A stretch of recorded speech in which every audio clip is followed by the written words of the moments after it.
ahora.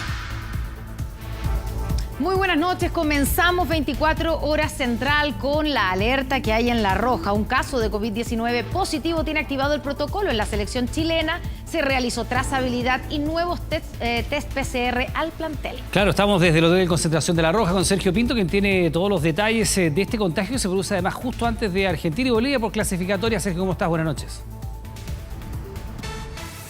Sí, ¿qué tal, Connie? Iván, muy buenas noches. En vivo e indirecto de este hotel de concentración de la selección chilena, la denominada burbuja. Está absolutamente toda la delegación chilena que va a viajar el día de mañana rumbo a Argentina.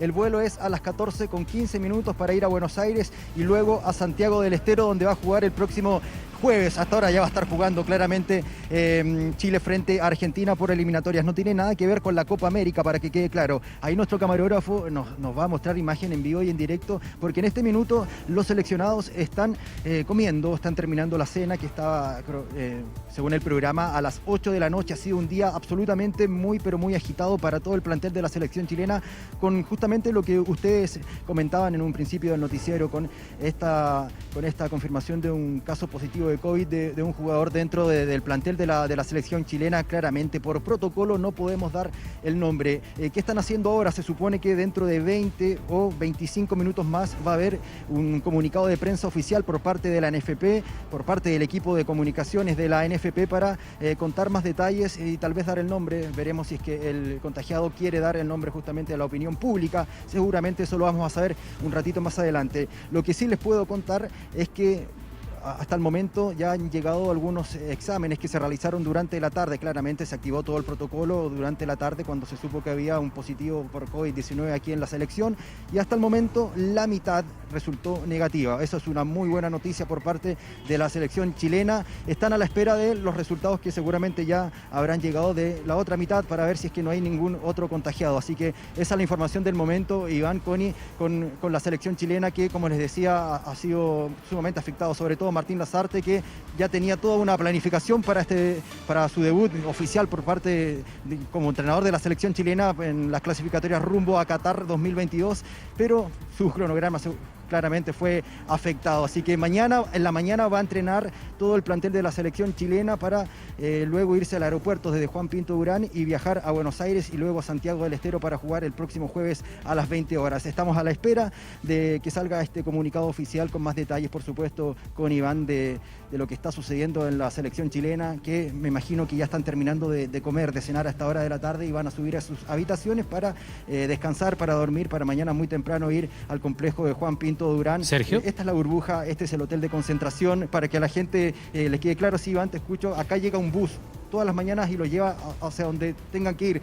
Seguramente todos los días es a Juan Pinto Durán, Iván. Sí, en otras competencias de clubes a nivel continental se ha visto, Sergio, bueno, casos también de planteles que han tenido COVID positivo y han tenido incluso que jugar con divisiones inferiores porque se ha considerado contacto estrecho a todo el resto de los integrantes del plantel.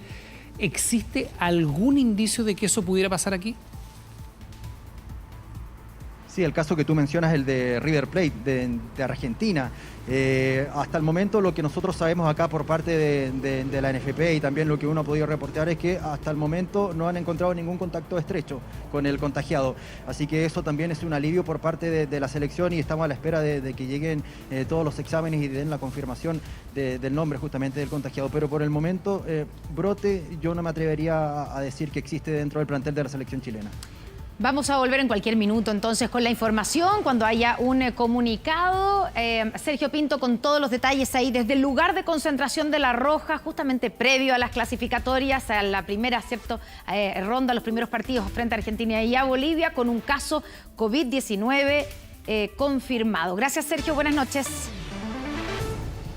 Bueno, el Colegio Médico detalló las razones de su renuncia a la mesa social COVID. El gremio insiste en que han presentado más de 100 propuestas para el manejo de la pandemia y que no han sido escuchados. La salida que se da en un complejo escenario sanitario, claro, vamos a ver qué es lo que ocurre porque estamos justamente en un momento en que diariamente tenemos en promedio más de 7.500 casos. 30.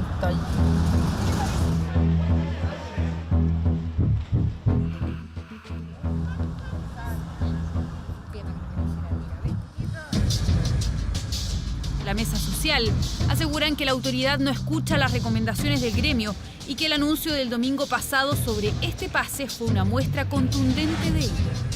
Y con la opinión positiva del Consejo de Expertos y de la Mesa Social COVID-19, esta semana implementaremos un pase de movilidad.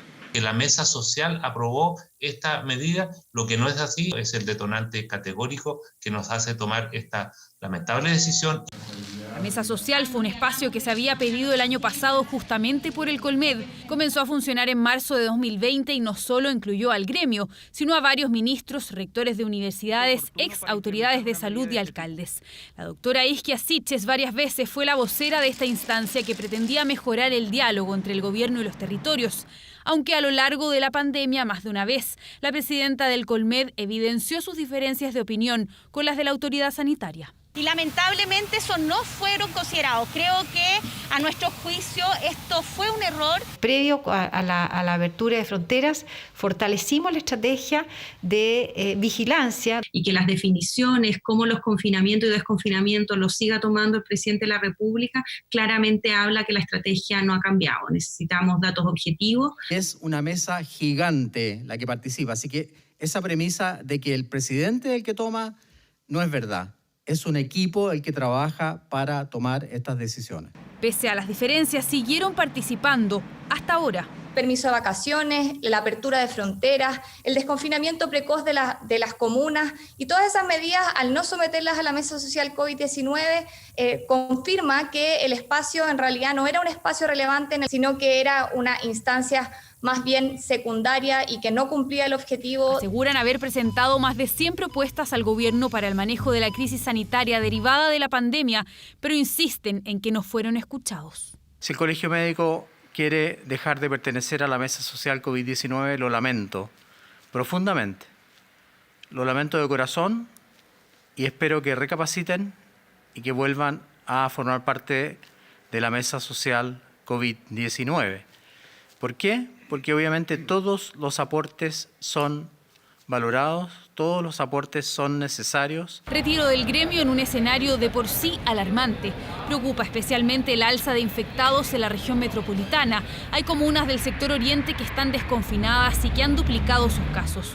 Lo Barnechea, Las Condes y Vitacura, entre el 30 de abril y el 28 de mayo, aumentaron en más de un 100% sus casos activos. De las tres, solo la primera volverá a cuarentena este 3 de junio. Es necesario reconocer que la cuarentena ya no es efectiva y el gobierno tiene que asumir esa realidad. Hoy son tantos los permisos que hay en el catálogo de la comisaría virtual que cualquiera puede desplazarse sin problemas. Llamo al gobierno a rediseñar la estrategia. A partir de este jueves, 28 comunas del país retrocederán en el plan paso a paso, una medida que se toma cuando hay más de 45.000 casos activos, un promedio diario de 184 ingresos a la UCI por COVID y con una mesa social que sigue habilitada para discutir sobre cuáles son las mejores medidas para controlar la pandemia, pero que ya no contará con la opinión del Colegio Médico. Y un informe requerido por la Subsecretaría de Redes Asistenciales y dado a conocer por La Tercera reveló que solo 32 de los más de 500 ventiladores mecánicos donados por la Confederación de la Producción y el Comercio están operativos en la red asistencial. Claro, el Ministerio de Salud asegura que la mayoría cumplió su vida útil, mientras que desde el empresariado indican que hubo problemas en la gestión de los equipos. El talón de Aquiles que nosotros podríamos enfrentar hacia el futuro es la disponibilidad de ventiladores mecánicos. A comienzos de abril del año pasado, nuestro país solo disponía de 850 ventiladores mecánicos. Los contagios iban en aumento y la capacidad hospitalaria se acercaba al tope. Así comenzó una carrera a contrarreloj para adquirir estos aparatos y evitar el colapso de la red integrada de salud. Ponemos a disposición del gobierno y de usted, presidente, los primeros 117 de 500 ventiladores que van a empezar a llegar semana a semana. Este fue el primer cargamento de una donación realizada por la Confederación de Producción y Comercio, CPC. En total llegaron 515 ventiladores comprados directamente de China y que tuvieron un costo para el empresariado chileno de 10.000 millones de pesos. Este lunes, el diario La Tercera reveló un informe técnico requerido por la Subsecretaría de Redes Asistenciales. Solo 32 de estos aparatos se encuentran operativos en la red asistencial. Los demás fueron retirados o simplemente almacenados en una bodega debido a defectos de fábrica, inestabilidad y no certificación. Todos los ventiladores y todos los equipos que hemos traído y donado al sistema de salud han sido previamente indicados o instruidos por el Ministerio de Salud. Los ventiladores fueron catalogados como no recomendados debido a material de baja calidad. Algunos no tenían alarmas que indicaran la desconexión del sistema eléctrico, mientras que otros tenían pantallas defectuosas o poco legibles. Desde el Ministerio de Salud aseguraron que una parte del stock de ventiladores donados por la CPC sí llegaron a la red asistencial. Estos ventiladores, como todas las cosas, tienen su vida útil. Y en la medida que iban presentando fallas o que iban cumpliendo su periodo útil, iban siendo reemplazados por ventiladores más sofisticados que estaban a disposición y que el gobierno había adquirido. A mí me sorprende que no haya habido una gestión o una microgestión para poder manejar mejor estos equipos. No aclararon, eso sí, cuántos equipos nunca salieron de la bodega por incumplir los estándares mínimos. La autoridad sanitaria remarcó que en ningún momento hubo ocultamiento de información. Lo hicimos a sugerencia, dirección, incluso instrucción de las autoridades locales. No me queda más que agradecer el trabajo que ha hecho don Juan Sutil y de la Confederación para la Producción y el Comercio. El hecho de que ellos hayan contribuido con el sistema público de salud logró salvar muchas vidas. La bancada de diputados DC solicitó la creación de una comisión investigadora para indagar en esta donación. Intentamos contactar al ex subsecretario Arturo Zúñiga y no obtuvimos respuesta. Pero, ¿cómo es que prácticamente cargamentos completos de ventiladores mecánicos quedaron inutilizados? Para algunos expertos, la situación se explicaría en parte a la casi nula normativa de control de dispositivos médicos en Chile. No están sometidos a verificación de conformidad ni para fabricación, ni importación, comercialización, distribución. Entonces, en ese minuto, la reglamentación es más que laxa, es ausente. En Chile, 2.451 personas se encuentran actualmente con ventilación mecánica, lo que representa un aumento del 311% de la capacidad que el país tenía hace más de un año. Vamos a otro tema. El mismo joven que el año pasado cayó al lecho del río Mapocho desde el puente Pío IX en un procedimiento policial que es investigado como homicidio frustrado, fue detenido por participar de disturbios.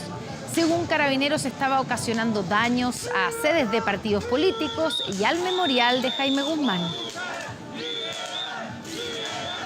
Fueron 3 los puntos de la zona oriente donde se concentraron los disturbios. Uno en el memorial de Jaime Guzmán. Otro en la sede de la UDI. Y un tercero en Renovación Nacional. Todo era parte de una cicletada. Una masiva convocatoria se iba a desarrollar en distintos sectores de la región metropolitana durante la mañana del domingo. Un grupo muy menor de personas, alrededor de 20 o 30, se descuelgan de esta cicletada y ocasionan daños a la infraestructura de algunas sedes de partidos políticos. Y así se generaron los desórdenes. Hubo rayados y destrozos. Así lucían este lunes las tiendas de Calle Suecia y Antonio Varas. En esta última, algunos militantes de RN ayudaron a pintar la sede. Por un grupo de personas que no cree ni en el diálogo, que no cree en la capacidad de poder construir unidos un solo país. Este es el registro de lo que ocurrió en la UDI. Ha sido bastante duro, pero los daños no fueron tan grandes, pero sí la señal de amedrentamiento, de infundir miedo y de que hay personas que no toleran que otros piensan distinto, y eso nos parece muy grave. Más de un año se demoró la UDI en concretar lo que hace tiempo era una aspiración: levantar un memorial en torno a Jaime Guzmán Errázuriz. De esta forma se inauguraba el memorial al ex senador Jaime Guzmán en 2008. Ahora, 13 años después, se fue vandalizado. Según Carabineros, en los rayados participaba el adolescente que cayó en el puente Pío IX en octubre de 2020, hecho que mantiene un ex carabinero formalizado por su eventual responsabilidad. Este domingo fue detenido junto a otro joven. Mientras se desarrollaba la audiencia, parlamentarios oficialistas solicitaron que el carabinero expulsado, Sebastián Zamora, involucrado en la caída del adolescente, sea reintegrado a la institución. Aseguran que los últimos informes quitan responsabilidad al ex uniformado, quien actualmente está en arresto domiciliario nocturno. Peritajes oficiales que se han hecho hasta hoy día, que revisan cuadro por cuadro, milisegundo por milisegundo, han demostrado que no empujó, que no lanzó y que no fue un homicidio frustrado. ¿Volver a trabajar entonces en la institución por ahora? Mientras no termine el sumario, no. Tiene que resolver su situación administrativa previamente. Desde el gobierno y Carabineros han declarado en varias oportunidades que el carabinero no fue expulsado por el caso penal investigado, sino por no informar que portaba una cámara de video corporal. En paralelo, el joven de 17 años junto al otro detenido solo quedaron con prohibición de acercarse a las sedes y al memorial de Jaime Guzmán.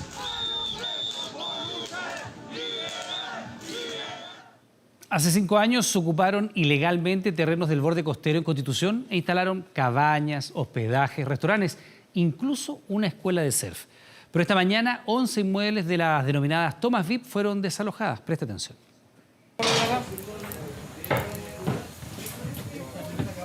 Mesas, camas, refrigerador, cocina. Todo debía sacarse. Era la orden a ejecutar. Vamos a proceder entonces ahora, de acuerdo a lo coordinado. Vamos a ir en orden, partiendo casa por casa. Se concretaba el desalojo de 11 inmuebles que sin la concesión respectiva se habían instalado en la zona de Maguillines, en el borde costero de Constitución. Con clavos, cintas y carteles, sellaban cabañas antes ocupadas por turistas y el restaurante que incluso por redes sociales anunciaba su reapertura tras la cuarentena. Inmuebles sin moradores, salvo el dueño del local comercial que reclamaba contra el sistema. Nosotros hemos hecho todo lo que la ley pide, pero todo ha rebotado porque el sistema no funciona y nos han pegado el portazo en la cara. ¿Desde cuándo que hicieron? ¿Ustedes comenzaron iniciando regularmente todo lo que han hecho? Yo en lo particular del 2017. En medio del desalojo, mujeres de cocinerías protestaban que también estaban entrampadas en la burocracia. En el puerto de Maguillines no podían trabajar, pese a que les estaban cobrando impuestos. ¿Qué es lo que pasa con estas concesiones? Los nombres las ilegales del puerto y acá estoy mostrando ante todos los permisos de puesto internos que nos cobran anual. ¿Dónde está la ilegalidad de nosotros? En lo que se refiere a solicitudes de concesión de uso marítimo que hayan presentado otras personas, esas solicitudes son tramitadas en conformidad a la ley y en la eventualidad que cumplan con los requisitos que disponga la autoridad marítima, se podrán otorgar nuevas concesiones. Planteamiento que en el caso de las cabañas, de acuerdo a la Gobernación Marítima, no se ha hecho conforme a la ley. Ocupación que comenzó en el 2016 y que luego fue proliferando. Cualquier otra construcción que se haga en el lugar donde no haya un permiso de ocupación por parte de este organismo del gobierno, ¿no es cierto?, no permite que se ejecute ningún tipo de obra sin ese permiso particular. Solicitud de concesión marítima que cualquiera puede pedir a la Subsecretaría de las Fuerzas Armadas a través de Internet con los certificados que corresponden. Existe una página de concesiones marítimas en el cual usted ingresa la solicitud con la información que se lo solicita en la página y se inicia el procedimiento que aproximadamente dura entre 3 y 6 meses y se otorga este derecho de concesión marítima. Desalojo aún inconcluso. Un sexto involucrado se le notificó 14 días después que a este grupo. Daba un plazo de 10 días hábiles desde el momento de su notificación. El día 12 de mayo se notificaron a 5 y la sexta persona fue notificada el día 26 de mayo. Por lo tanto, esta sexta persona está dentro del plazo aún para hacer su retiro voluntario del sector. Inmuebles en manos del fisco. Ahora será la Dirección de Obras Municipales la que deberá definir si son demolidas o darles otro destino. Un joven motociclista murió al chocar contra unas barreras de concreto luego de escapar de una fiscalización de carreras clandestinas. Familiares denuncian que disparos de carabineros habrían causado la muerte. La investigación lo descarta por el momento.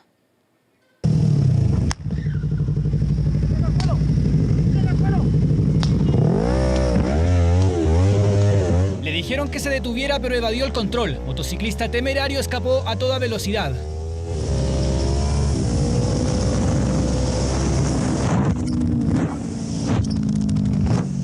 Y lo consiguió, mirando incluso hacia atrás. Como él, varios huyeron de la fiscalización policial. Según los antecedentes preliminares, estaban realizando carreras clandestinas. Un número indeterminado de motociclistas intentan huir del sector, en donde uno de ellos atropella a uno de los carros de servicio, provocándole lesiones corporales. En este mismo contexto, uno de los motociclistas, al intentar huir, impacta frontalmente con una barrera en New Jersey, saliendo eyectado y falleciendo en el lugar. Sector industrial Enea de Pudahuel, Los Maitenes Sur con Parque Oriente. Habían al menos 60 personas, entre ellos Cristian Ortiz Mancilla. Joven de 25 años, amante de las motocicletas, mecánico de oficio, con 2 hijos de 3 y 5. Se logró establecer que su muerte se debía a un accidente de tránsito de alto impacto, de alta energía, por decirlo de alguna manera. Algunos testigos y familiares denunciaron fuera de cámara disparos de carabineros. Dicen que probablemente alcanzaron al joven, pero la indagatoria lo descarta de plano. Sí, hermano, si el loco sacó el arma y le puso el tiro, hermano. El registro del cadáver no presentaba ninguna lesión balística, ni ninguna otra lesión que se pueda hacer atribuible a arma de fuego. En el sector hay poco tránsito después de las 6 de la tarde. Son calles extensas, usadas a veces en carreras clandestinas, lo que significa un peligro vial y ahora también sanitario. En primer lugar, a que en periodo de pandemia, fase 1, no se realicen este tipo de encuentros. Y en segundo lugar, en el caso que estos encuentros deriven hacia carreras clandestinas, es un riesgo muy alto de accidentes de tránsito. Al momento del control no hubo detenidos. Ahora la indagatoria se concentra en ratificar la causa de muerte del joven motociclista Cristian Ortiz Mancilla. La moneda pidió un poco más de tiempo. Ese fue el mensaje que llegó a la Comisión de Desarrollo Social, donde este lunes se debía votar el proyecto que establece la entrega de un ingreso familiar de emergencia universal. Se espera que el gobierno mejore la propuesta original. Se esperaba una jornada extensa en el Congreso. Este lunes comenzó la tramitación del ingreso familiar de emergencia universal, pero un llamado modificó el cronograma. Me he comunicado con la ministra de Desarrollo Social y me ha solicitado que posterguemos la votación para mañana a las 11:30 de la mañana. Un cambio de último minuto que no todos recibieron bien. La idea es que podamos mejorar esta propuesta. Si se mejora esto, que se haga aquí. Por supuesto que si es para mejorar el proyecto, ¿para qué vamos a acelerar una votación? Yo de acuerdo, pero creo que las formas hay que cuidarlas. A 5 días de su anuncio, el gobierno pidió a la Comisión de Desarrollo Social postergar la votación para intentar mejorar la propuesta ya presentada y así acelerar la tramitación. Porque así vamos a poder tener un pago ampliado al 100% del registro social de hogares con un monto más alto a fines de este mes. Los diputados de oposición están buscando que su propuesta y la del Ejecutivo se acerquen en montos y plazos. Solo así el proyecto podría avanzar. Que se pudiera incrementar el monto del aporte del ingreso familiar de emergencia y por otro lado que este aporte se pudiera ampliar al mes de septiembre. Lo que hizo el gobierno es partir de un piso que es más alto de lo que se pensaba, que era de la línea de la pobreza. Eso es un paso importante. Hasta ahora la propuesta del gobierno es entregar un IFE de 177.000 pesos a hogares unipersonales y de 467.000 si la familia tiene 4 integrantes. En ambos casos se supera la línea de la pobreza, pero la estrategia de la moneda ahora sería apuntar más alto. Esperamos poder seguir conversando, dialogando y poder construir este camino común que nos lleve a un gran acuerdo, pensando en las familias que más mal lo están pasando.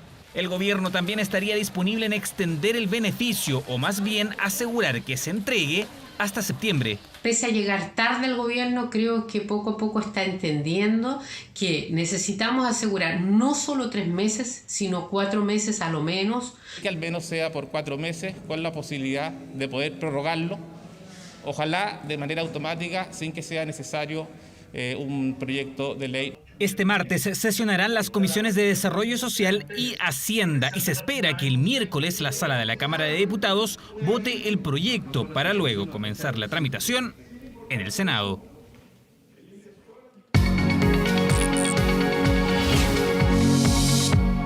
Bien, pues ya estamos con el doctor Ugarte como todas las semanas para monitorear lo que está pasando con el coronavirus. Doctor, ¿cómo está? Buenas noches, primero que nada. Buenas noches, Iván, un agrado. Partimos, si le parece, por lo que está pasando en Brasil con la cantidad enorme de casos que tienen, tanto de fallecidos como de contagios. Sigue estando entre los 3 países más afectados. Y bueno, está la decisión de la Conmebol de jugar la Copa América en Brasil. Los riesgos que representa tanto para el gigante sudamericano, y sabemos, si pasa algo en el gigante sudamericano, lo más probable es que termine pasándonos a nosotros también. Bueno, la verdad es que los cálculos que se han hecho son bastante optimistas, considerando un movimiento de 1.500 personas en las delegaciones solamente, y que en la magnitud de un país de estas proporciones no significaría un problema tan grande. Sin embargo, la realidad, todos sabemos que no es solo un movimiento de delegaciones, hay muchos contactos, hay fanaticadas que se acercan a los lugares de concentración, en fin. Llegada de extranjeros eventualmente, aunque Brasil ha anunciado que probablemente va a prohibir el ingreso extranjero, pero me están diciendo que es por vía terrestre. Exacto, hay zonas limítrofes de la triple frontera, por ejemplo, donde el tránsito de personas y mercadería es bastante fácil. Ahora, la llegada de hinchas incluso del mismo país es importante. No es precisamente Brasil el lugar de menos contagios donde quizás uno haría un 950 casos de muertos solamente en la última jornada. Por eso le pregunto, con las cifras actuales, y teniendo en cuenta además lo laxa que ha sido el manejo de la pandemia en Brasil, sobre todo de parte de la autoridad central, sabemos que hay algunos estados en lo particular que han puesto más atención, pero en tema general el gobierno central ha tenido una visión bastante negacionista del manejo de la pandemia. El riesgo de que esto se desarrolle y que efectivamente los hinchas digan, bueno, hay que ir entonces a la Copa América, se da una señal equívoca, ¿qué puede pasar? Bueno, la verdad es que el fútbol es un deporte en esencia de contacto y por lo tanto, si se contagiara un jugador dentro de un plantel, esto podría ocurrir que termine en un contagio masivo dentro de esa escuadra y del equipo rival incluso. ¿Dejarán todos los equipos europeos, por ejemplo, viajar a sus jugadores sin ningún tipo de inconveniente? Las sedes que incluye esta Copa incluyen lugares como Manaos. ¿Será un lugar apropiado para realizar un certamen de fútbol? Son interrogantes que yo creo que es una decisión obviamente digna de discutir. Bueno, estamos atentos también a lo que ha pasado con la selección nacional, ahora que tiene un caso de contagio confirmado.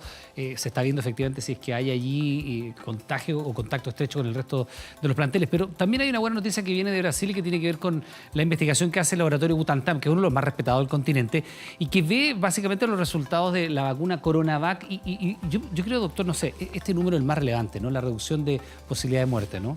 Es muy importante, la verdad es que el estudio que hicieron en Serrana, una localidad de 50.000 habitantes donde vacunaron al 95% de la población adulta y redujeron en 95% el riesgo de muerte, en 86% el riesgo de ser hospitalizado y siquiera tener una enfermedad por leve que fuera en un 80%. O sea, impresionante cómo lo hicieron un catastro casa por casa, 50.000 habitantes, todo muy estudiado, 800 profesionales de la salud vacunando semana tras semana y estos son los resultados. Ojo, había circulación de variante P1 y a pesar que es la más peligrosa de las dos que hay en Brasil. Exactamente, la más peligrosa y la vacuna que utilizaron, segundo elemento importante, es la que se ha usado tan ampliamente en Chile, ¿no es cierto? 91% de la población tiene esta vacuna en nuestro país. Ahora, este estudio se hace con la presencia ya de la variante, la P1 activa, circulando. O sea, que incluso con esa variante da estos números. Exactamente. Entonces, un estudio muy, muy interesante para nosotros y probablemente sea una de las pocas informaciones de tan alta calidad que tengamos y tiene que hacerse en el sur del mundo porque el norte del mundo ha privilegiado sus propias vacunas. Ahora, a propósito de vacunas, la otra que se aplica en Chile, bueno, ya hay 4 aprobadas, pero que circula también importantemente la Pfizer, en menos proporción, por supuesto, que la CoronaVac, y se ha pedido la autorización para ser utilizada en una población que hasta ahora está quedando al margen de los procesos de vacunaciones, niños a partir de los 12 años. Es muy interesante, recordemos que el laboratorio Pfizer desarrolló un estudio con 2.260 niños entre 12 y 15 años y ¿qué vieron? ¿Cuántos desarrollaron enfermedad grave? Ninguno, 100% de eficacia y molestias muy similares a lo de los adultos. Algo de malestar de cabeza, malestar en el hombro, algunos calofríos y no más que eso, principalmente con la segunda dosis más que con la primera dosis. Ya aprobada en Estados Unidos, ya aprobado en Europa, ahora el Instituto Regulador de Chile lo aprueba. Buena noticia, entre 12 y 15 años, eso significa que al menos un 5% más de la población va a poder acceder a la vacuna. Esa es una buena noticia y la que vamos a revisar ahora es una que es al menos preocupante, doctor, porque evidentemente hay comunas dentro de la región metropolitana que están mostrando números al alza, la incidencia del pase de movilidad puede ser muy importante, lo que estaba pasando antes de aquello, ¿no? Que la gente ya no estaba respetando en la práctica las cuarentenas. Y ya con los números que tenemos hoy día, con la decisión del Colegio Médico de retirarse del Consejo de la mesa COVID, uno dice, bueno, ¿es posible que no se estén tomando bien las decisiones? ¿Es posible que volvamos a los confinamientos a propósito de estos números? Bueno, sin duda vemos que algunas de las comunas que habían sido desconfinadas en el sector oriente tuvieron un incremento de casos tremendamente importante y otras comunas que habían mantenido restricciones también han mantenido incrementos, quizás no tan importantes como aquellas que fueron desconfinadas. ¿Qué es lo que volvemos a aprender?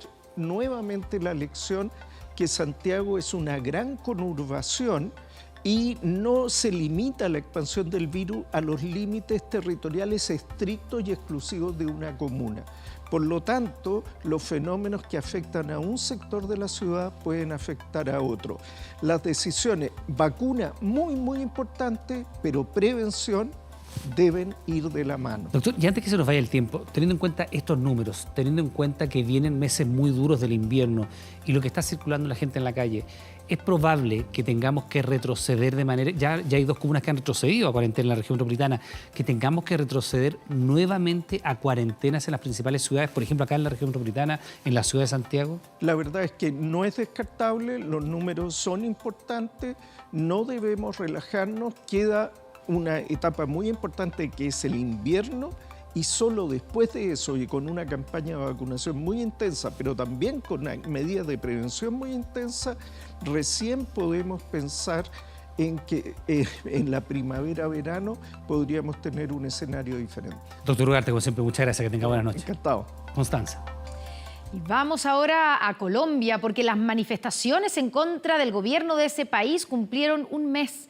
Pero con esto surgió otro fenómeno, la contraprotesta. Se trata de colombianos que exigen terminar con los bloqueos y con la violencia. ¡Policía! ¡Amigos! Cantando arengas y hasta el himno nacional. Con enormes pancartas. Y de blanco, como si pidieran la tregua a una batalla. Una nueva manifestación totalmente diferente a las realizadas desde el 28 de abril se ve ahora en las calles de Colombia. Sí a la protesta pacífica, pero no a los bloqueos y al terrorismo urbano que tiene azotada la ciudad. Porque estamos en contra de la violencia, queremos un país unido y no queremos que haya más bloqueos ni más vandalismo. Es precisamente, aunque suene contradictorio, una protesta contra las protestas, donde cientos de colombianos crearon una marea blanca en distintas ciudades para manifestar su descontento frente a la violencia que ha envuelto al país en el último mes. De reacción ciudadana, no necesariamente ligada a una u otra parte de la polarizada sociedad colombiana no son tan multitudinarias como las otras. Son más de personas un poco mayores, son más de personas de pronto en mejor posición económica que los que normalmente asisten a los otros tipos de manifestaciones. Cantaron agradecimientos y le dieron hasta flores a los policías por su trabajo, a pesar de las fuertes críticas que han recibido nacional e internacionalmente por uso desmedido de la fuerza contra los manifestantes. De hecho, solo este viernes murieron 14 personas en Cali, ciudad que está militarizada por orden del gobierno de Iván Duque. Escenario complejo que abordó con inquietud la alta comisionada para los derechos humanos de la ONU. Es esencial que todas las personas que presuntamente causaron lesiones o muerte, incluidos funcionarios del Estado, estén sujetas a investigaciones rápidas. Ante esta situación, el Comité Nacional del Paro presentó una nueva propuesta para poder llegar a un acuerdo con el gobierno y poner fin a las manifestaciones que han dejado al menos 70 muertos, según organizaciones de derechos humanos.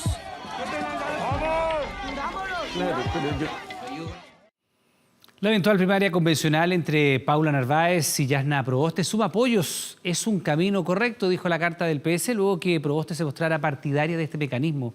La presidenta del Senado aún no anuncia su candidatura porque la DC postergó cualquier definición para después de la segunda vuelta de los gobernadores. Junto con Deportes va a llenar, por favor, para eso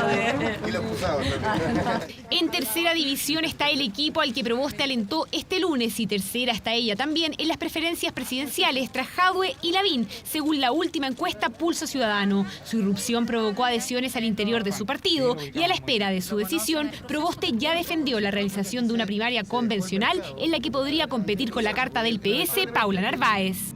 Aquí es necesario que lleguemos unidos al proceso de elecciones finales de candidatos presidenciales. Las decisiones respecto de los procesos electorales son decisiones de los partidos. En materia presidencial hemos dicho que vamos a tomar una decisión después del 13 de junio, más allá del mecanismo que se pueda adoptar para lo presidencial.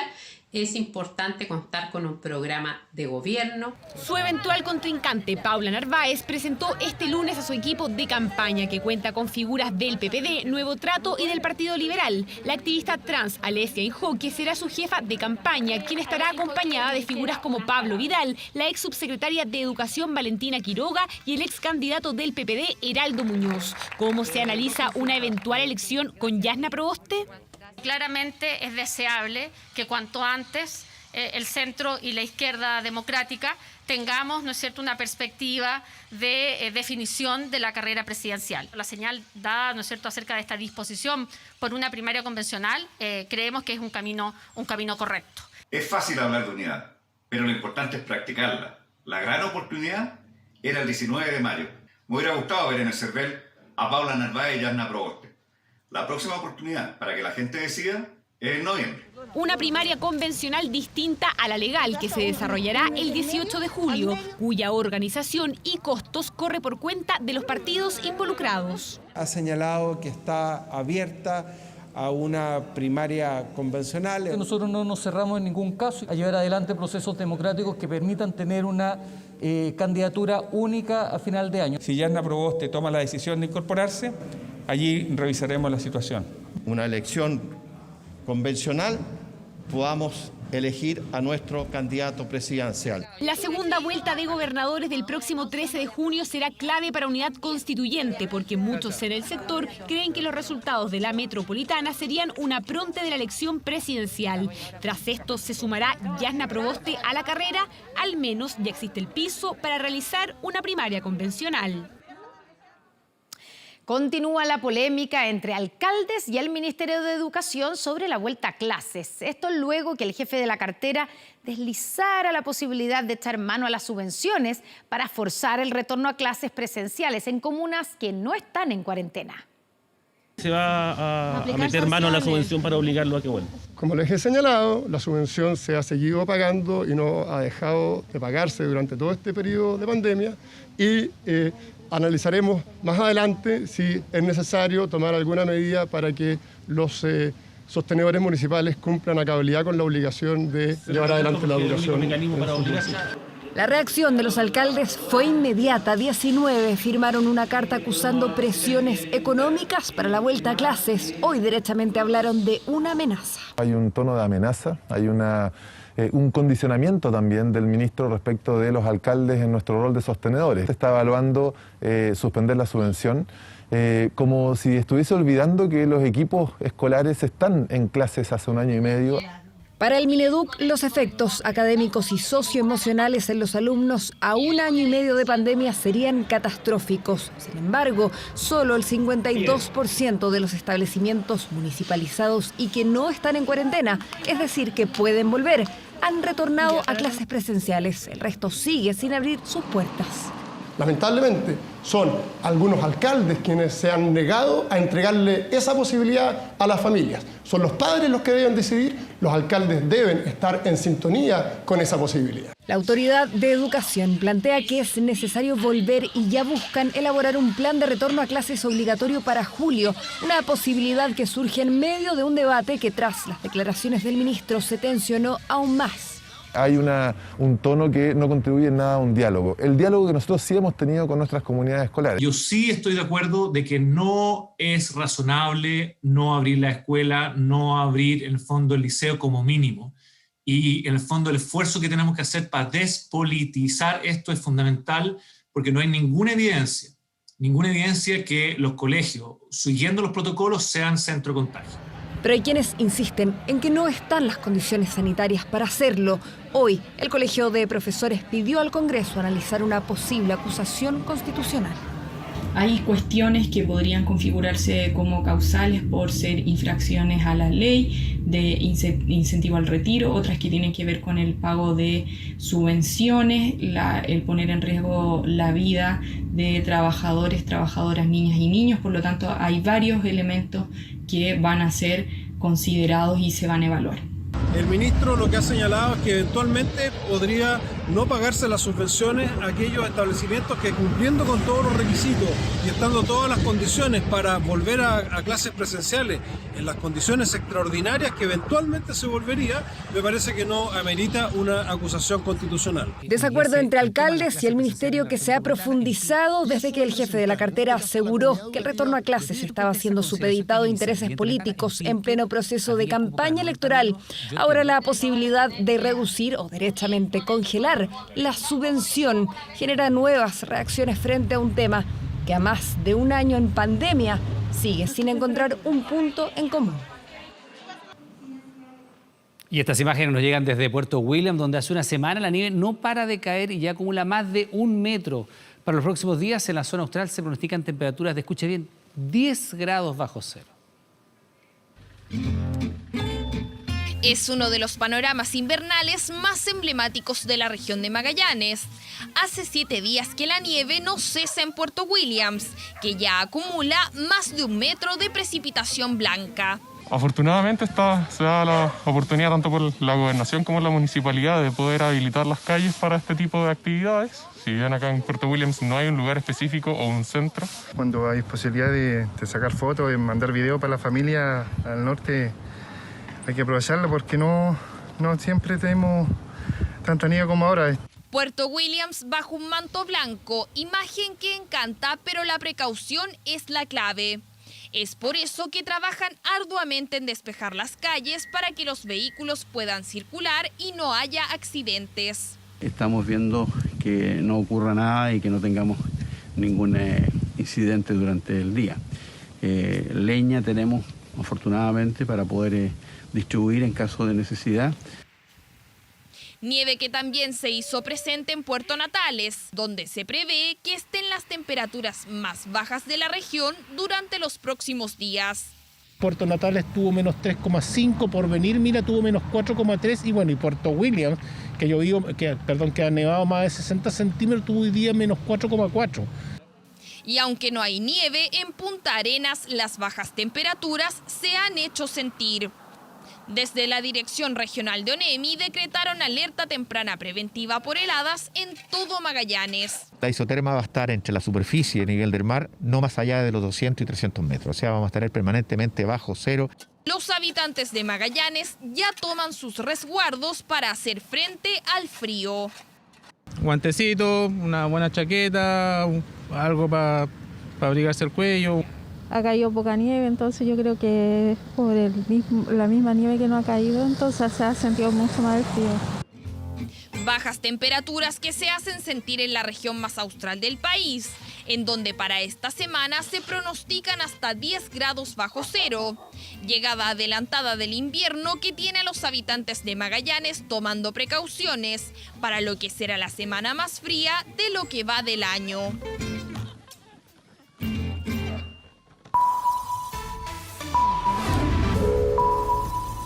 Ahora. Hace segundos ha sido publicado un comunicado de prensa por parte del cuerpo médico de la selección chilena confirmando que por solicitud del jugador Arturo Vidal se informa que él fue diagnosticado en el examen preventivo diario realizado en el día de hoy, lunes 31 de mayo, con COVID positivo. Bueno, Arturo Vidal se encuentra hospitalizado, está aislado del grupo desde hace más de 72 horas en una medida preventiva indicada por el equipo médico por presentar un cuadro de amigdalitis severa previamente informado, corroborado por especialistas de enfermedades infecciosas y respiratorias y con controles de PCR negativos que le hicieron los días 25, 29 y 30 de mayo. Se hace presente también en este comunicado que está publicado en larroja.cl que todo el resto de la delegación está con PCR negativo del día de hoy conforme a los protocolos sanitarios y que se seguirán realizando, dicen, los exámenes diarios según lo establecido por el área médica de la selección y respetando los protocolos institucionales con el propósito de minimizar los riesgos de otros casos positivos en la actual condición de pandemia. Y hace un minuto nada más, un tuit de Arturo Vidal en sus redes oficiales dice lo siguiente: quiero contarles que lamentablemente fui contacto estrecho de un COVID positivo. Al enterarme de esto, inmediatamente avisé al área médica de la selección. Me realicé los exámenes correspondientes que resultaron todos negativos. Después de eso, me diagnosticaron una fuerte amigdalitis que me tiene hospitalizado. Yo hoy me entero de mi PCR positivo. Esta vez no podré estar en cancha, pero apoyaré a mis compañeros con toda mi fuerza. Voy a vacunarme, a recuperarme pronto para vestir nuevamente, dice la roja de todos.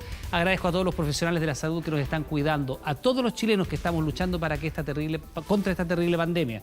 Y les pido, por favor, el que pueda vacunarse, que lo haga. Vamos, Chile carajo, firma Arturo Vidal en su cuenta de Twitter, que es positivo de COVID-19. Obviamente en los próximos segundos tenemos a Pedro Carcuro, que ya está en nuestro estudio y estará comentando toda la situación, ¿cierto?, de Arturo Vidal, que ha sido finalmente el jugador de La Roja, el seleccionado de La Roja, que ha sido confirmado con COVID-19. Recordemos que comenzábamos 24 horas central con la comunicación, con la información de que había uno de los jugadores de la selección que había dado positivo. Hoy día no se sabía cuál era y no se podía en realidad publicar, no se podía comunicar el nombre de la persona que había dado positivo, ¿cierto?, por los derechos que hay, los derechos que tiene el paciente. Pero ha sido el mismo Arturo Vidal el que ha instruido a la selección para publicar que es él finalmente el que dio positivo en un caso de COVID-19. En los próximos segundos tendremos entonces a Pedro Carcuro ampliando esta información.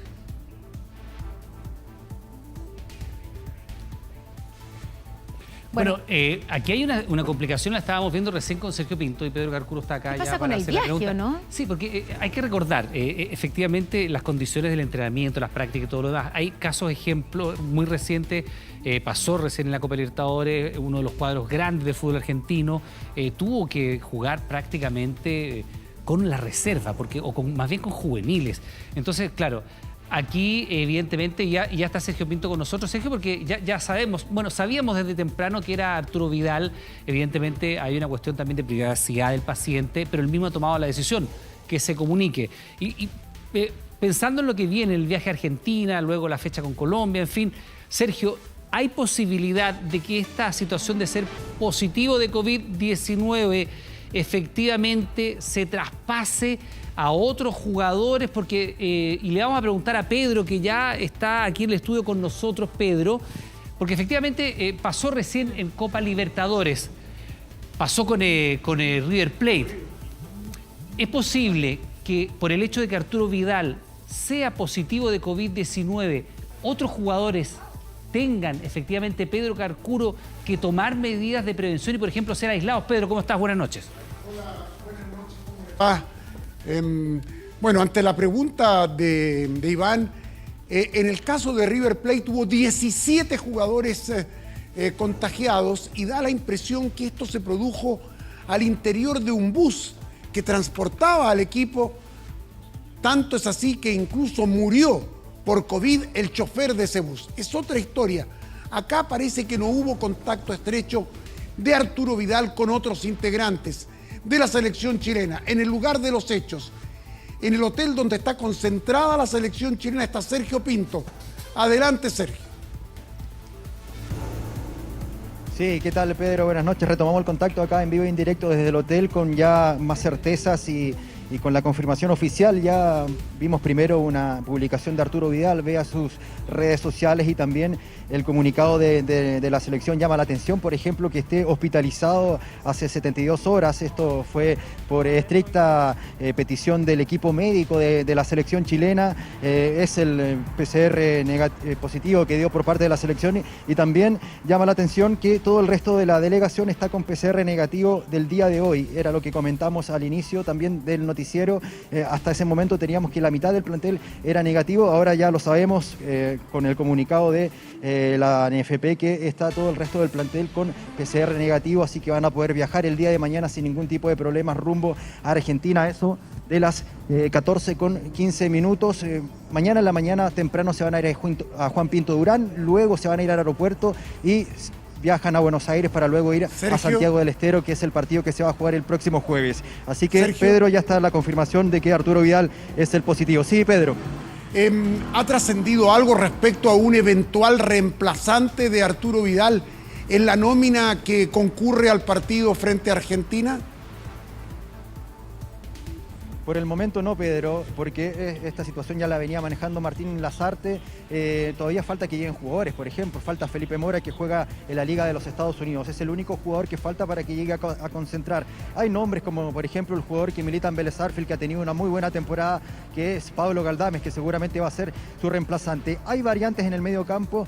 Yo creo que no va a haber ningún tipo de denominado, por lo menos la información que yo manejo hasta este momento, con la confirmación de Arturo Vidal. Yo creo que no va a haber ningún denominado. Tiene nombres, se llamó más cerca de 28 jugadores, así que no creo que haya problemas de número, por lo menos.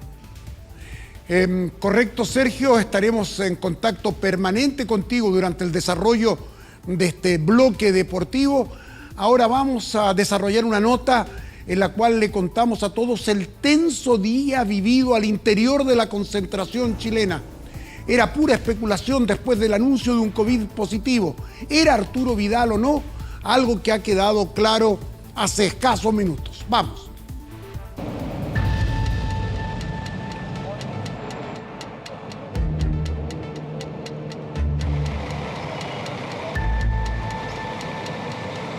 Penúltimo entrenamiento de La Roja en suelo nacional antes de partir a Buenos Aires, y algo ocurría.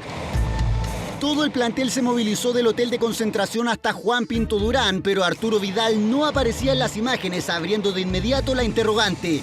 ¿Qué pasaba con el Rey?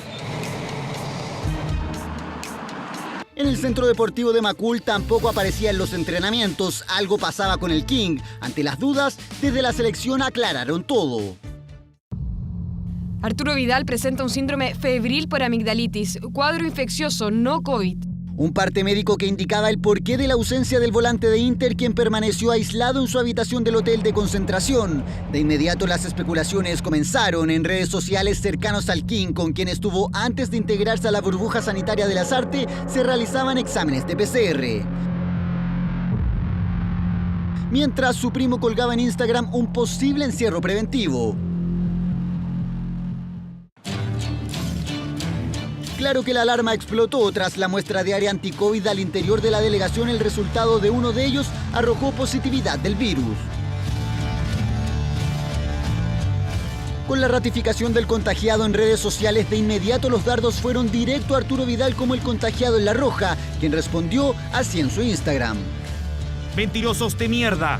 Una foto que a pocos minutos de ser publicada fue borrada de la cuenta. De esta forma, Martín Lasarte se queda sin el jugador de Inter para enfrentar a Argentina y Bolivia por clasificatorias. Dolor de cabeza ya que tras la confirmación de COVID se activó el protocolo de trazabilidad y nuevos exámenes para saber si existen más positivos y eventuales bajas. La preocupación y temor crecían con el correr de los minutos, incluso hasta la concentración de Chile llegó el presidente de la ANFP. También se le vio hablando por teléfono al doctor Fernando Yáñez, quien está a la espera de los hisopados, los que incluso podrían traer más novedades. Un caso que podría modificar el itinerario de La Roja con partida rumbo a Santiago del Estero por la tarde de este martes tras el entrenamiento matutino. Un viaje en el que no estará Arturo Vidal y veremos si el virus no afectó a otro integrante de una Roja en tiempos de pandemia.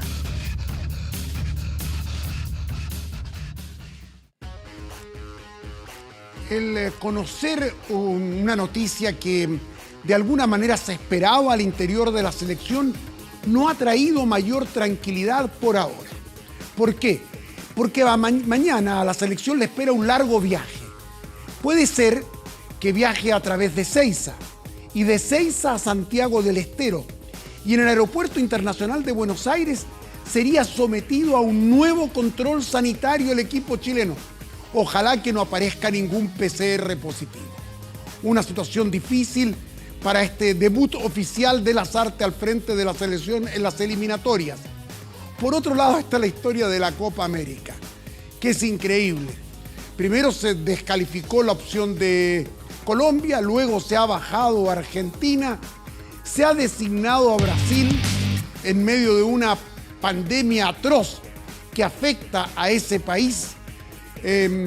Brasil, por ejemplo, hoy suspendió el ingreso de extranjeros por vía terrestre. Mañana el gobierno dará la última palabra.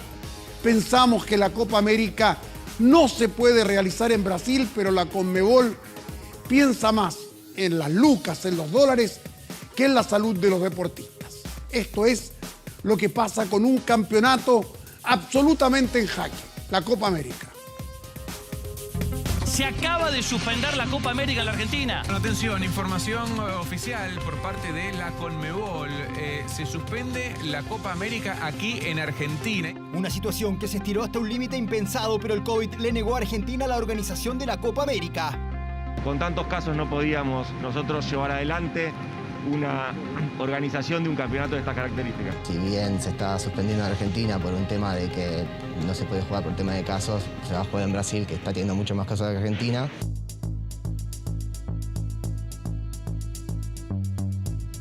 La Conmebol se reunió de urgencia este lunes. Los presidentes de las confederaciones votaron y sorprendentemente se anunció: la Copa América se jugará en Brasil. Un país sumamente dañado por la pandemia. Brasil, al bajarse Argentina, actuó rápidamente. Quiero agradecer muy especialmente al presidente Jair Bolsonaro y a su gabinete por recibir el torneo de selecciones más antiguo del mundo. El mensaje del presidente de la Conmebol, Alejandro Domínguez, a Jair Bolsonaro. Diferentes selecciones y federaciones han mostrado su opinión ante esta sorpresiva decisión de la Conmebol. La verdad que estamos aquí para acatar, es decir, esa es la decisión que tomó el Conmebol. Queremos que se haga en las máximas condiciones sanitarias para poder respetar la integridad física de todo aquel que vaya a estar involucrado en el torneo. Nosotros lo que queremos y deseamos es tener las garantías y la tranquilidad para todos los actores de la Copa América. Este no es el momento de albergar una Copa América. Estaremos allí para animar a la selección brasileña. Neymar será el chico de esta Copa América. En Brasil hay opiniones divididas, pero el sentir general es de rechazo que la Copa se juegue en este país. Esto es una vergüenza, no es posible, es inaceptable. La sociedad brasileña no puede aceptar esta decisión. Es una vergüenza, una cachetada en la cara de los brasileños. Una Copa que se está organizando casi por obligación en medio de una pandemia que no da respiro a un país sumamente afectado. Está claro entonces que Argentina ha renunciado a organizar la Copa América por la situación sanitaria que vive. Sin embargo, mantiene su localía para partidos de las clasificatorias rumbo a Qatar 2022. Se juega en Santiago del Estero. Hasta allí tiene que viajar la selección chilena para enfrentar al equipo de Lionel Messi, el mejor futbolista del mundo.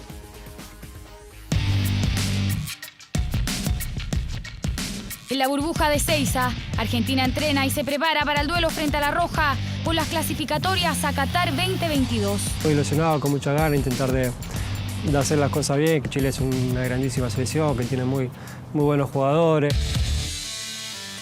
Entrenamiento bajo pandemia, con los jugadores confinados y bajo estrictas medidas sanitarias.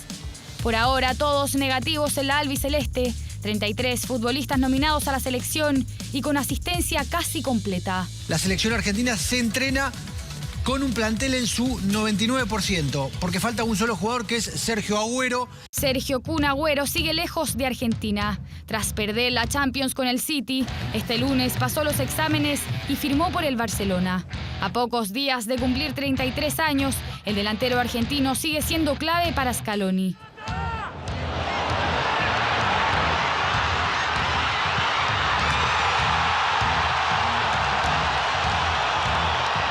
Siempre queremos ganar, siempre es el objetivo. La verdad que los chicos están con muchísima ganas, los más grandes también, con la misma o más. La albiceleste llega confiada y con buenos resultados. Segunda la tabla de posiciones con 10 puntos en 4 partidos. En Santiago del Estero esperan a La Roja de Lasarte. Les recordamos que a partir de las 22 horas Televisión Nacional de Chile está autorizada a transmitir programas para mayores de 18 años.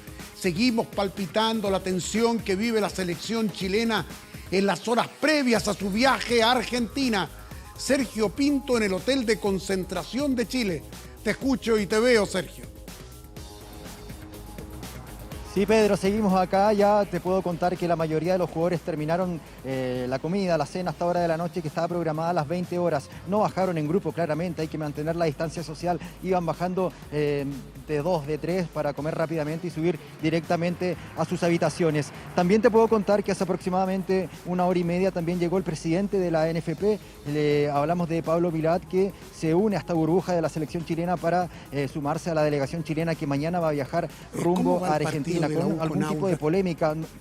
No solamente el tema del COVID de Arturo Vidal, sino que hubo polémica entre la ANFP y también la AFA. ¿Qué quería la ANFP? Viajar directo desde Santiago de Chile a Santiago del Estero. Y no lo dejó el gobierno argentino. Tienen que pasar a hacer todo el protocolo sanitario a Buenos Aires. Esa fue otra de las polémicas del día que tienen envuelta a la selección. Mira, Felipe Gamboa nos va a mostrar en vivo y en directo lo que está pasando en este hotel. Arriba están las habitaciones todavía prendidas, donde está gran parte o la mayoría de la delegación que va a viajar el día de mañana, Pedro Carcuro, con esta preocupación por Arturo Vidal, pero al leer claramente su comunicado nos dice que está bien y que va a apoyar a la selección, esta vez no en la cancha, sino que apoyándolo a través de la televisión, Pedro. Correcto, completísimo trabajo en vivo desde el hotel donde se concentra Chile de Sergio Andrés Pinto. En el cierre de este informe deportivo, una noticia del ámbito local. Se está jugando en el Teniente de Rancagua, partido válido por el campeonato chileno, 9ª fecha. La U y Audax Italiano empatan a 1 gol en pleno segundo tiempo. Siguen las noticias con Connie e Iván. Adelante.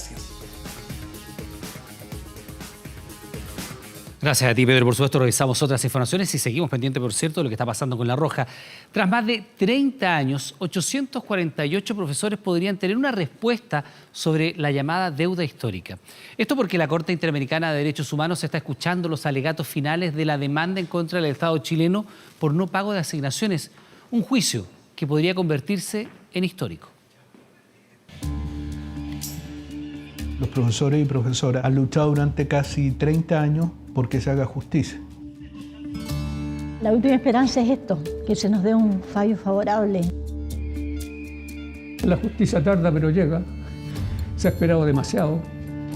Fue en 1981, hace exactamente 4 décadas, cuando se inició un proceso que marcaría para siempre a Olivia y todos los profesores estatales de la época. Ese año, los colegios se municipalizaron y de paso fue el inicio de una deuda histórica. Cuando fuimos traspasados nosotros, perdimos este beneficio de esta asignación que por decreto, por ley, decreto de ley nos pertenecía. Era un 90% que se nos iba a dar distribuido en 4 años, pero no se nos dio nada. Recursos para los profesores que nunca llegaron y eran fundamentales para sus necesidades. Incluso según Darío, otro de los docentes afectados, hasta el día de hoy se ven las consecuencias. Los profesores han sido doblemente golpeados por eso.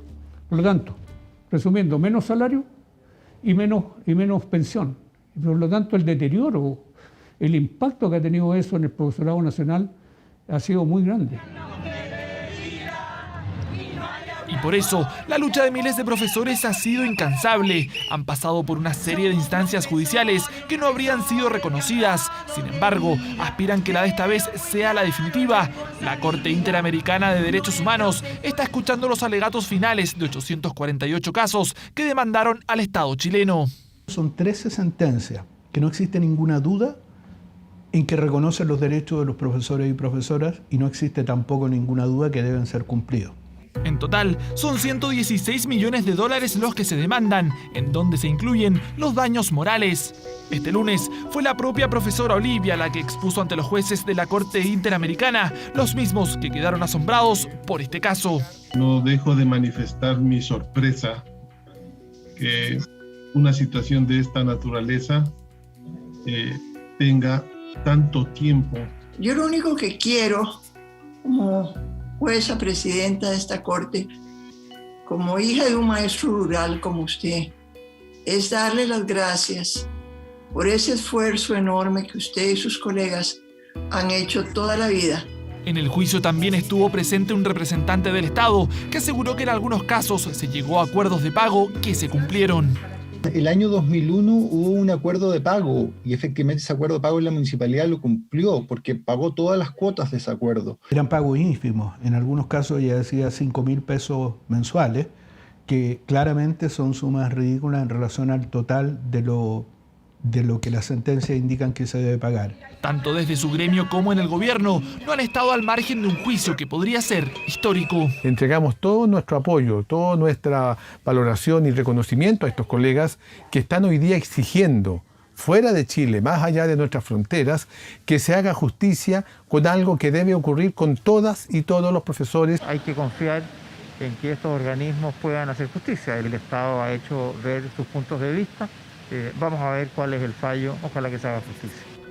Alegatos que abren una luz de esperanza para estos 848 casos que tras largos años han buscado justicia, una que ha demorado tanto que incluso más del 20% de quienes demandaron fallecieron esperando. Frontera Global. Quedan solo 6 días para saber quién será el próximo presidente o presidenta de Perú en una campaña que ha tenido de todo. Y para hablar de esto estamos, por supuesto, como todos los lunes con Anuar Farrán.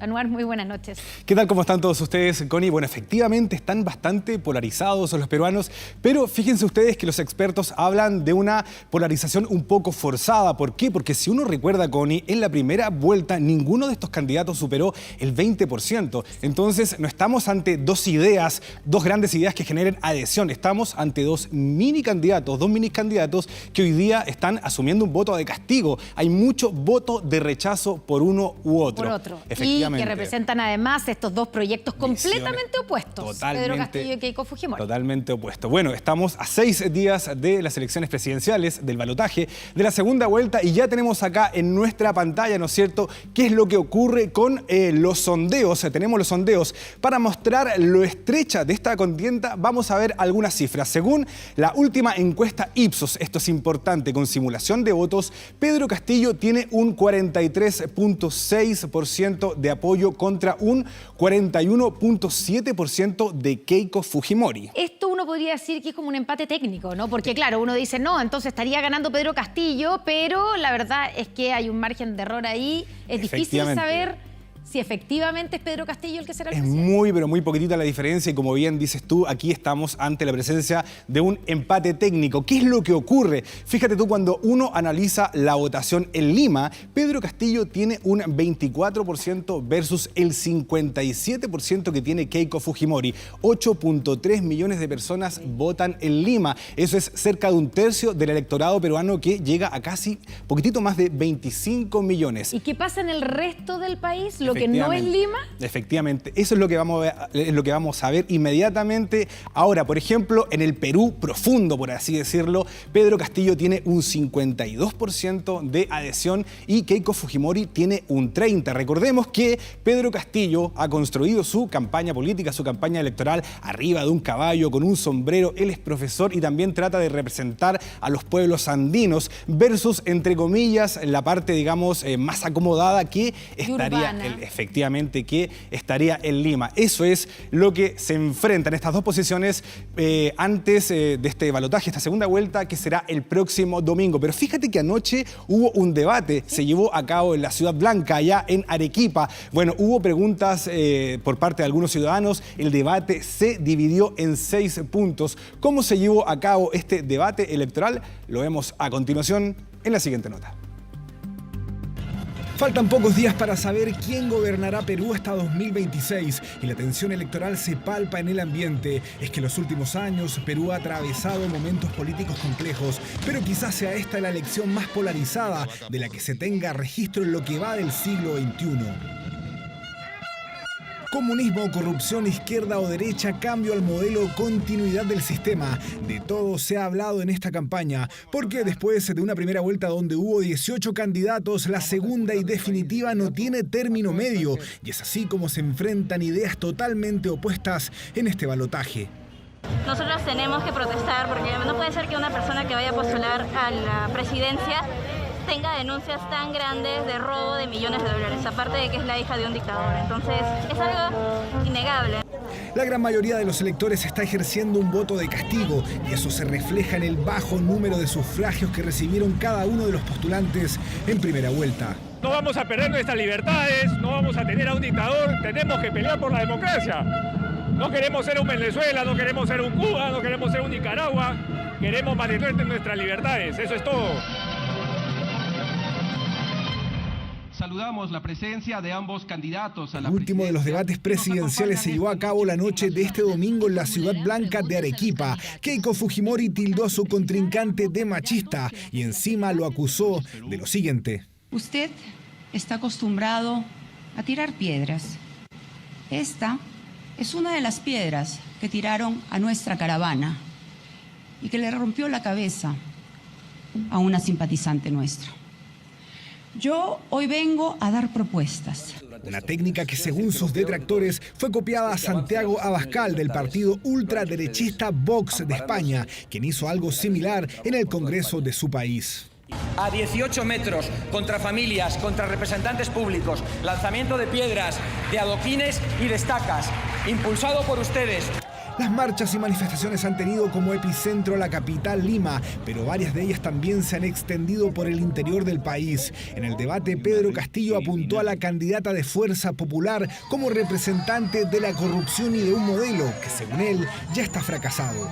La renegociación de los contratos con las grandes empresas, con las empresas mineras que se llevan la riqueza del país. Recuperar el gas de camisea para darle a todos los peruanos, recuperar el petróleo. ¿Cómo es posible que en un país tan rico haya tanta miseria? Es la previa de unas elecciones presidenciales donde los peruanos se la juegan con todo. Si hasta algunos históricos de la selección han entrado a la arena política, en unos comicios donde incluso apareció nuevamente el grupo terrorista Sendero Luminoso. Todo esto en unos comicios que, gane quien gane, marcarán la historia del Perú.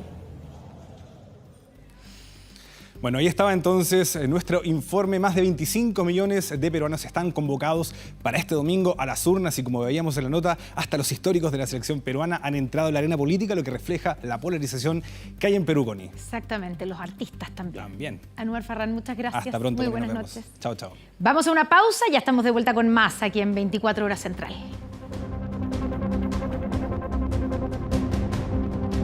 Regreso para contarle que finalmente el gobierno llegó a un acuerdo con la oposición para de esta manera extender el postnatal de emergencia. La iniciativa sería despachada esta semana por el Congreso. ¿En qué consiste? Lo vemos en el siguiente informe. La Ley de Crianza Protegida estableció que la licencia médica preventiva parental, también conocida como postnatal de emergencia, tiene como plazo límite el próximo 30 de junio, fecha que coincide con el término del estado de catástrofe. Todo esto lleva a un grupo transversal de parlamentarias a solicitar la extensión del beneficio y de esta manera postergar la siempre compleja disyuntiva entre la vuelta al trabajo o la protección de la maternidad y el cuidado de los hijos. Han sido muchos meses de angustia y de incertidumbre. Han habido muchísimas mamás que han tenido que renunciar a sus fuentes laborales al no tener dónde dejar a sus hijos de manera segura. Luego de varias semanas de negociaciones, el gobierno finalmente llegó a un acuerdo con la oposición para extender hasta por un máximo de 150 días el beneficio del postnatal de emergencia, independiente de la vigencia del estado de excepción y con el pago del 100% del subsidio para quienes ganen menos de 1 millón de pesos y el 70% de la licencia para quienes tengan un sueldo superior a ese monto. Se garantiza universalidad en la entrega del beneficio para que ninguna madre sea excluida. Esperamos que esta perspectiva de género predomine en las próximas medidas económicas que se generen desde el gobierno para superar esta crisis. Lo importante es que nuestro compromiso ha sido sacar este proyecto de tramitación durante esta semana para que ojalá ya la próxima semana esté promulgado y se puedan empezar a hacer los pagos lo antes posible. Extensión del postnatal de emergencia que también beneficiaría a trabajadoras independientes y del sector público. Nuestra función como Ministerio Coordinador es concurrir a poder articular las voluntades que signifiquen poder en el fondo dar una muy buena noticia al país. El proyecto sería despachado esta semana por el Congreso y quedaría listo para su promulgación. Estamos de vuelta en las noticias para contarles que hace 5 años China hizo un cambio en relación a su control demográfico y permitió tener 2 hijos a las parejas. Bueno, ahora en una decisión que también es considerada histórica, este número sube a 3 hijos. ¿A qué se debe esta decisión? Lo vemos en la siguiente nota.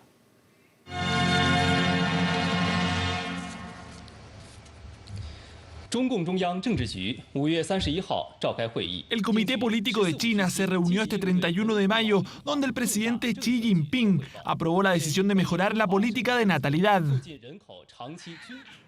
Un anuncio inesperado que implica uno de los mayores cambios en las normas de natalidad del gigante asiático. Y es que desde 2016 las familias chinas se rigen bajo la política de 2 hijos como máximo, que no ha logrado revertir uno de los puntos más críticos para este país, la alta tasa de envejecimiento. Ahora las parejas casadas podrán tener hasta 3 hijos. A finales de los 70, China enfrentaba una crisis económica tan profunda que el gobierno implementó una serie de medidas para controlar su economía, entre ellas la política del hijo único.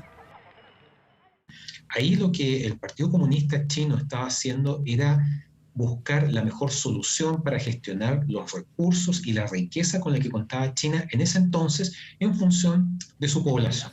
La norma funcionó y los nacimientos bajaron de 24 millones anuales a la mitad en 2015. Sin embargo, eso trajo consigo un nuevo problema para China, el rápido envejecimiento de su población, que ya alcanza los 1.400 millones de habitantes. Para enfrentarlo, en 2016, el gobierno amplió la política a 2 hijos, pero no logró levantar la baja tasa de natalidad.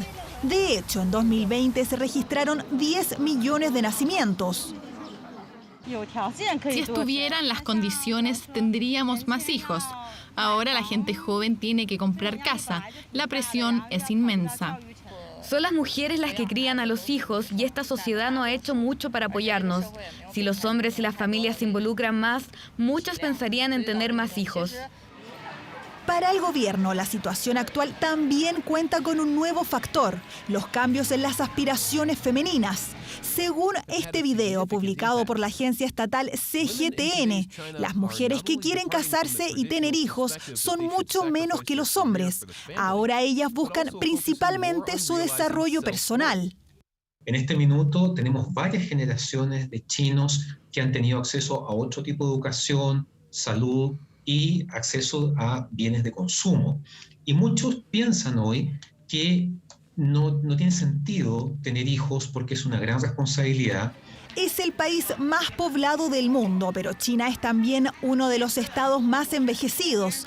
Esta nueva política de 3 hijos buscará cambiar eso, mientras el gobierno aún define los detalles para una población que, según las estadísticas, cada vez prioriza menos su reproducción. Y en nuestro país el empleo perdió terreno entre los meses de febrero y abril ante las mayores restricciones en la movilidad. La tasa de desocupación en el país llegó a 10,2% en el trimestre móvil febrero-abril, una cifra que muestra un alza de 1,2 puntos porcentuales en 12 meses. Claro, según el Instituto Nacional de Estadísticas, el INE, el resultado es producto de la reducción en la fuerza de trabajo, y este dato es muy importante, que cayó un 0,2%. Esto sumado a la baja tasa de ocupados por sexo, la desocupación femenina llegó a un 10,9% y la de los hombres un 9,8%. Bueno, más información de esto en 24horas.cl.